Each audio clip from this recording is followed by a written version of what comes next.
আসসালামু আলাইকুম। RS Bangla news 24-এ আপনাদের স্বাগতম। সঙ্গে আছি আমি মোহাম্মদ রেজাউল হালাদার। প্রথমেই আসি, পিয়ার পদ্ধতি কি? পিয়ার মেথড মানে হলো প্রপোর্শনাল প্রেজেন্টেশন।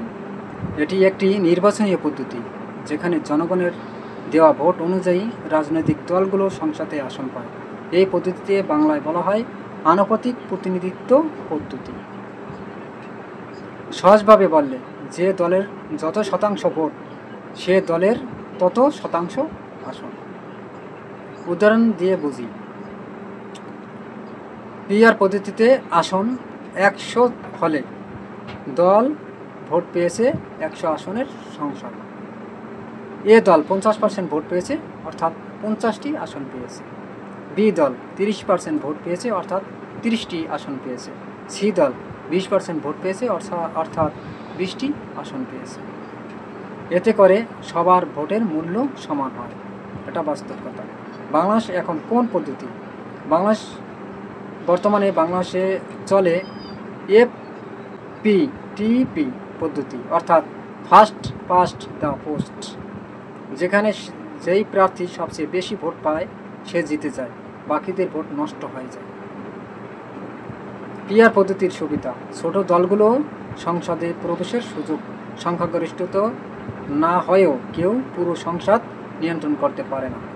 বহুদলীয় গণতন্ত্র জোরদার হয়, ভোট নষ্ট হয় না, সবার ভোটের গুরুত্ব থাকে। অসুবিধা: অনেক সময় স্থিতিশীল সরকার গঠন কঠিন হয়, জোট সরকার গঠনের দরকার পড়ে, স্থানীয় প্রার্থী না থাকায় জনগণের সঙ্গে সংযোগ দুর্বল হতে পারে। কোনো কোনো দেশে ব্যবহৃত হয়, নেদারল্যান্ডস, সুইডেন, জার্মানি, নরওয়ে, ভারতের রাজ্যগুলোতে বিভিন্ন স্থানীয় নির্বাচনের পরীক্ষামূলকভাবে এই পিআর পদ্ধতি চালু হয়। বাংলাদেশের আলোচনা কেন? বাংলাদেশের অনেক এখন চাইছে পিআর পদ্ধতি চালু হোক, যেন সব দলের ভোটের সঠিক প্রতিফলন সংসদে দেখা যায়। বিশেষ করে বিরোধী দলহীন সংসদ আর একচেটিয়া আধিপত্যের বিকল্প ভাবছে অনেকে। পিআর পদ্ধতি কি? বাংলাদেশ কি প্রস্তুত? নিশ্চয়ই। আপনাকে একটি পূর্ণাঙ্গ এবং পিআর পদ্ধতির নির্বাচন আপনাদের সামনে তুলে ধরা হলো। পিআর পদ্ধতি বাংলাদেশের ভোট ব্যবস্থায় বড় পরিবর্তনের পথে। কেননা বাংলাদেশে যে দলগুলো আছে, ইসলামিক দল এবং আরও ছোট ছোট দলগুলো আছে, তারা এখন পিআর পদ্ধতিতে নির্বাচন চাচ্ছে। আপনারা জানেন এনসিপির নেতারা এখন বর্তমানে পিআর পদ্ধতির নির্বাচন চাচ্ছে। এর কারণ হলো ছোট দলের সুবিধা হয় এবং বড় দলের একটু ক্ষতি হয়। বড় দলের ক্ষতি বলতে আপনারা জানেন যে বাংলাদেশে বর্তমানে একটি বড় দল বিএনপি, তাদের পিআর পদ্ধতি তারা চাচ্ছে না। কেন চাচ্ছে না? তারা এককভাবে নির্বাচন করলে তারা জিতে যাবে, এটা জেনে এখন বর্তমানে বাংলাদেশে পিআর পদ্ধতি তারা চাচ্ছে না। কিন্তু পিআর পদ্ধতি নির্বাচন করলে কারো ভোটই নষ্ট হবে না। কীভাবে পিআর পদ্ধতি চালু করতে হবে এবং বাংলাদেশ বর্তমানে প্রধান উপদেষ্টা এই আইনটি পাস করবেন কিনা সেটা একমাত্র তিনিই জানেন। আমরা যারা ভোট দিই তারা কি আদৌ আমাদের প্রতিনিধি নির্বাচন করতে পারি, নাকি আমরা শুধু গুটি চালার একটি মাধ্যম মাত্র? আজ আমরা আলোচনা করব পিআর পদ্ধতি বা আনুপাতিক প্রতিনিধিত্ব। এটি এমন ভোট ব্যবস্থা যা বাংলাদেশের রাজনীতির চেহারা পুরো বদলে দিতে পারে, এটা বাস্তব। বাংলাদেশের পদ্ধতি FPTP, first past the post, প্রথমে পৌঁছলো জয়ী। ভোট গণনা হয় একক সংখ্যাগরিষ্ঠতায়, সবচেয়ে বেশি ভোট পেলেই জিতে যায়। ভোট বাতিল হয়ে যায় যাদের প্রার্থী জেতে না, যদিও তারা ভোট দিয়েছে। একজন প্রার্থী 35% ভোট পেলেও বাকি 65% ভোট নষ্ট হয়ে যায়, তারা কোনো প্রতিনিধিত্ব পায় না। উদাহরণ: 100 জন ভোটার, প্রার্থী এ পান 35 ভোট, বি পান 34 ও সি পান 31। এ জয়ী, কিন্তু 65 জনের ভোট নষ্ট।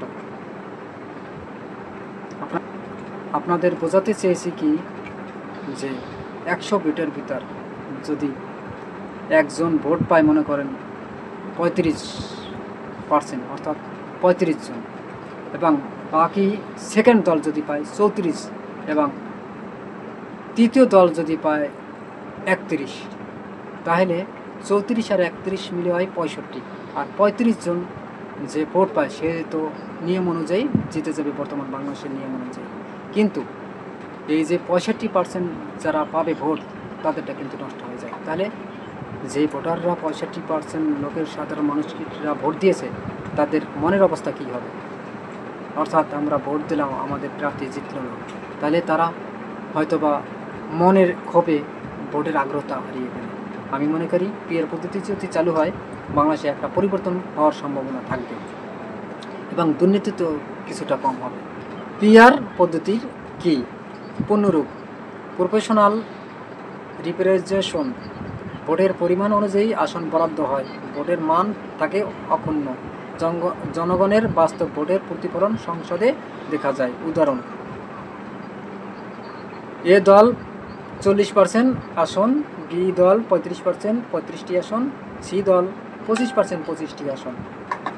পিআর বনাম এফপিটিপি তুলনামূলক বিশ্লেষণ। আপনারা জানেন বাংলাদেশে বর্তমানে এখন এফপিটিপি এর পদ্ধতি যেভাবে আছে এবং পিআর পদ্ধতির বর্তমান যে রাজনৈতিক দলেরা চাচ্ছে তার একটা তুলনা আমরা করি। বিষয়: প্রতিনিধিত্ব। এফপিটিপি একতরফা আর পিআর হচ্ছে সুষম। বিষয়: ভোট নষ্ট হয়। এফপিটিপি অনেক আর পিআর প্রায় শূন্য, কারণ পিআর পদ্ধতিতে ভোট নষ্ট হয় না বললেই চলে, কারণ তাদের প্রত্যেকটা প্রতিনিধি আসন পাবে। বিরোধী দলের সুযোগ বর্তমানে অনেক বেশি এবং পিআর পদ্ধতিতে কম। রাজনৈতিক বৈচিত্র্য: এফপিটিপি এ কম আর পিআরে বেশি। স্থানীয় সংযোগ: বর্তমান রাজনৈতিক ব্যবস্থায় বাংলাদেশের অনেক বেশি এবং পিআরে কম থাকবে। সরকার গঠন: বর্তমান বাংলাদেশ রাজনৈতিক সহজ হবে, ব্যবস্থায় সহজ হবে, আর পিআর পদ্ধতিতে কখনো কম বা কঠিন হবে, কখনো কঠিন হবে। তবে টেবিল আকারে তুলে ধরবে। 1973 থেকে এখন পর্যন্ত সবগুলো নির্বাচনের এফপিটিপিতে 2 থেকে 3টি বড় দলের আধিপত্য, ভোটারদের বহু ভোট বাস্তবে প্রতিনিধিত্ব পায় না, ছোট দলগুলো সংসদে ঢুকতেই পারে না, বিরোধী দলহীনতা, একদলীয় সংসদ, এর ফলে গণতন্ত্র ক্ষতিগ্রস্ত হয়। পিআর চালু হলে কি হবে? ছোট দল সংসদে ঢুকবে, সুশীল সমাজ ভিত্তিক দল সক্রিয় হবে, দামি প্রার্থী কমে আসবে, একটি দলের 35% ভোটে 2 বা 3 আসন পাওয়ার সুযোগ আর থাকবে না। সরকার গঠন কঠিন হলেও জবাবদিহিতা বাড়বে। ফলাফল: ব্যালেন্সড গণতন্ত্র, অনেক মতের প্রতিনিধিত্ব। সমালোচনা ও সমস্যা: জোট সরকার অস্থিতিশীল হতে পারে, স্থানীয় এলাকার প্রতিনিধিত্ব দুর্বল হয়, রাজনৈতিক অচলাবস্থা তৈরি হতে পারে, বিভ্রান্তিকর জটিলতার থাকতে পারে নাগরিকদের জন্য। পিআর নিয়ে বাংলাদেশের আলোচনা কেমন চলছে? কিন্তু বামপন্থী দল ও রাজনৈতিক চিন্তাবিদ পিআর দাবি করছেন। নির্বাচন কমিশন এখনও নীরব। বিদেশি সংস্থা গবেষণা পিআর পদ্ধতির জন্য চাপ প্রয়োগ করছেন। অনেকে বলছে এটাই ভবিষ্যৎ উপসংহার। যদি গণতন্ত্রে মনে হয় মানুষের মতো প্রকাশ, তবে পিআর পদ্ধতি সেই মতামতের প্রতিফলন ঘটায়। আজ হয়তো আমরা ভাবছি এটা সম্ভব না, কিন্তু একদিন হয়তো বাংলাদেশের ভবিষ্যৎ নির্ধারণ করবে একটি নতুন ভোটার পদ্ধতি, যেখানে সবাই থাকবে, কেউ বাদ যাবে না।